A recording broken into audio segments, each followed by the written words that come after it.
Defrost me, I am ready to fly. I'm leaving these dusty prairies and heading off to see the Presbyterian Church in Taiwan.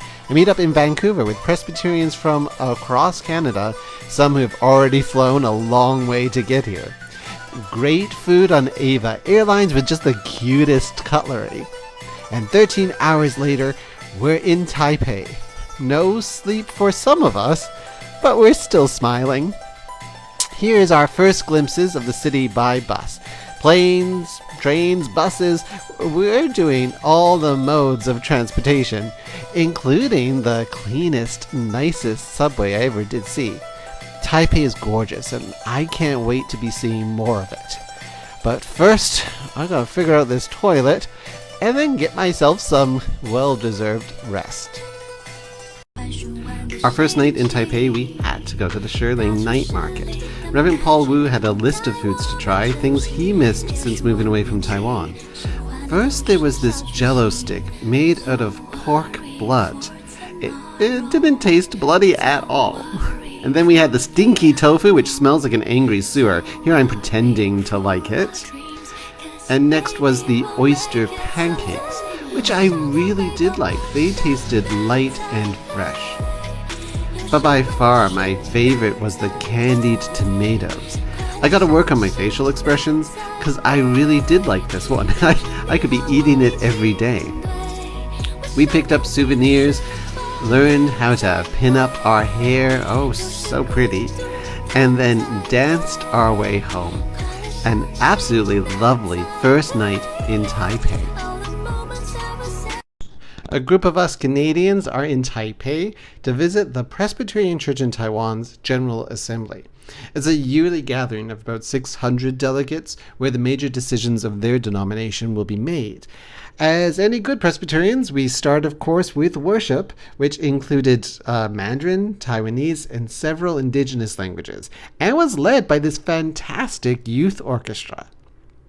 Votes there are done by paper ballots, which are collected and counted by hand right in front of everyone. It's a very visible, if extremely lengthy, demonstration of democracy. This year, there was a special visit from Vice President Lai, along with a retinue of reporters and security. It was big news. Our moderator, Reverend Dr. Bob Ferris, shared greetings and a gift from Canada, thanking their church's generous gift of face masks during the pandemic.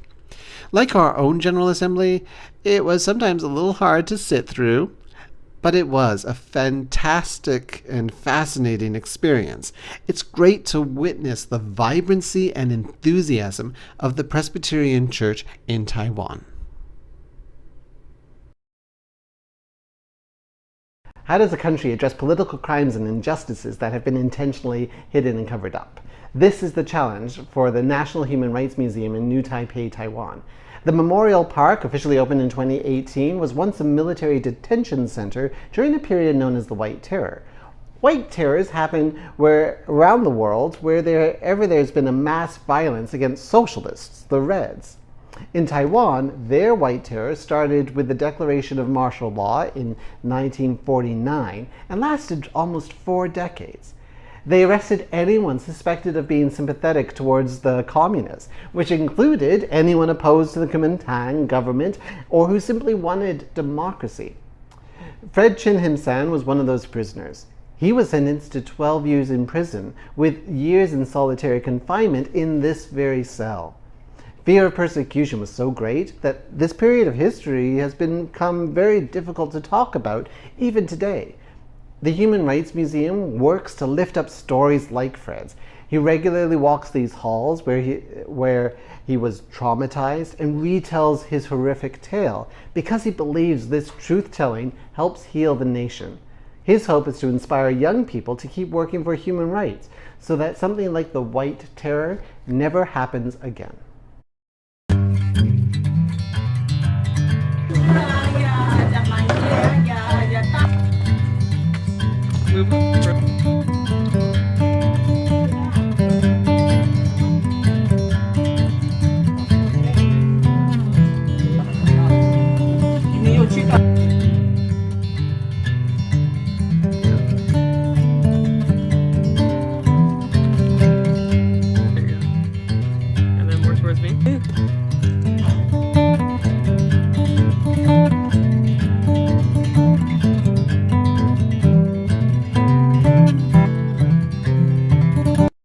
How we tell our stories shapes how we live our stories, and the Presbyterian Church in Taiwan, the PCT, has done amazing work in telling their story. There is such great respect for history, celebrating those who showed leadership in the past.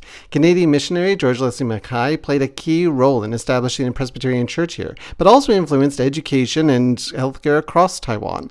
Mackay's name is all over the place, along with busts and plaques and cartoon cutouts. The same honor is given to other missionaries, whether Western or Taiwanese. To us Canadians, it might feel weird because we don't share the same attitudes towards history. But here, tremendous work is put into preservation. This church built a professional lab to restore their old books. They painstakingly remove pages, digitalize it, treat the paper, and put it all back together again. To repeat, this is not a university, it's just a regular church. The PCT also has their own archives that feels like a government vault, not just session records. But I'm most impressed with their children's books. They tell the stories, the testimonies of average saints in their congregations, inspiring kids to see the work of God in their own lives too. As they teach in their schools, 了解过去才能机会回来. To know the past is to plan for the future.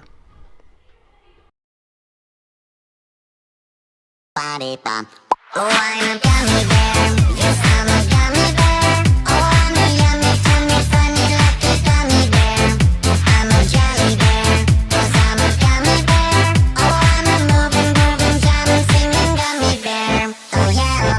Ba-ba-ba-dooby-dooby, yum-yum. Ba-ba-ba-dooby-dooby, yum-yum. Ba-ba-ba-dooby-dooby, yum-yum. 3 times you can hide me. Ba-ba-ba-dooby-dooby, yum-yum. Ba-ba-ba-dooby-dooby, yum-yum. All this vegetation and greenery hides a surprising reality. Taiwan is experiencing a drought, the worst drought in a century. It's so bad that for the past 3 years, farmers have been paid to not grow rice. That water is needed first for the production of semiconductors that we use around the world. On our trip, it got rained on a lot, and to me, from the dry Canadian prairies, it just seemed extremely humid. I didn't realize how bad the drought is until we crossed the Shan Shuang suspension bridge. This river is a floodplain, so it's not unusual for it to be dry, but not this dry and not for this long. In Tainan, our hosts told us that they hadn't had a proper rain for 600 days. We had a poignant moment when the Canadian Indigenous leader with us offered tobacco, and together we prayed for the river and asked for rain. I hope you pray with us, because whether you're in Taipei or Winnipeg, climate change is affecting us all.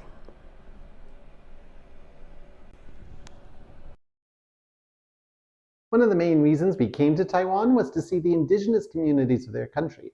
In Taiwan, 90% of indigenous people are Christian, and a large portion of that is Presbyterian. We see symbols of indigeneity throughout their buildings, lots of woven fabrics representing different tribes, indigenous art motifs telling biblical stories, indigenous stories published by the church press. There's pots and snakes on pots. At first glance, it might look like a church in Canada, but slowly we realize that everything, from the decorations to the construction itself, reflects indigenous history and story. It's too simplistic to make one-to-one comparisons, but indigenous Taiwanese share some similar struggles to the indigenous peoples of Canada, including the fight for language and rights. The Presbyterian Church in Canada has played an important role in translating the Bible into indigenous languages, and at Yushan Seminary, they train indigenous leaders to preach in their own language. It was inspiring to see the celebration of indigenous culture, and it's something we Canadians can learn a lot from. It's my cultural arrogance as a Canadian to assume that we're always leaders in social issues like gender equality. Well, the church in Taiwan humbled me. We visited Presbyterian churches across their country, and everywhere we went, there were a lot of women in ministry. And not just in traditional women's ministries and Christian education, but as lead pastors in big churches, directors in the national office, and president of one of their seminaries. They are very intentional about celebrating women's leadership. Apparently, the Presbyterian Church in Taiwan started ordaining women as elders in 1926 and ordained women clergy in the 1940s, decades before the Presbyterian Church in Canada would do the same. They were way ahead.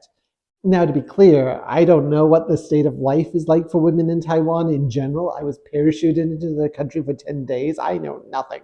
But I come back inspired, believing the Canadian church can do more. Gender equality is still an issue here. Women pastors face more hurdles than I do. And as a cis man, I get lazy and think that these issues are in the past. But sexism and misogyny hasn't gone anywhere, and we can do better at challenging that discrimination. So let's step it up, because I don't want to fall behind in the race towards true gender equality. I am in Taipei, Taiwan, at Chiang Kai-shek Memorial Hall, now called Freedom Square. The last name happens to be the same as my own, Jiang. No family connection, just a coincidence. But personally, it's really exciting for me to be here. I've wanted to see it for a while. We officially did not have time for this. I've snuck away from the rest of the group just to be able to see it. For those who don't know, Chiang Kai-shek was leader of a totalitarian state. So he was a dictator, very controversial.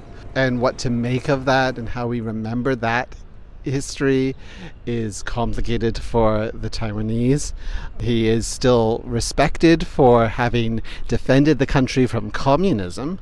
But in order to do that, it led to things like the White Terror and some horrible atrocities as well. So the change name for this square is recent, and part of them retelling and evaluating their own history. Now let's get a closer look at that statue.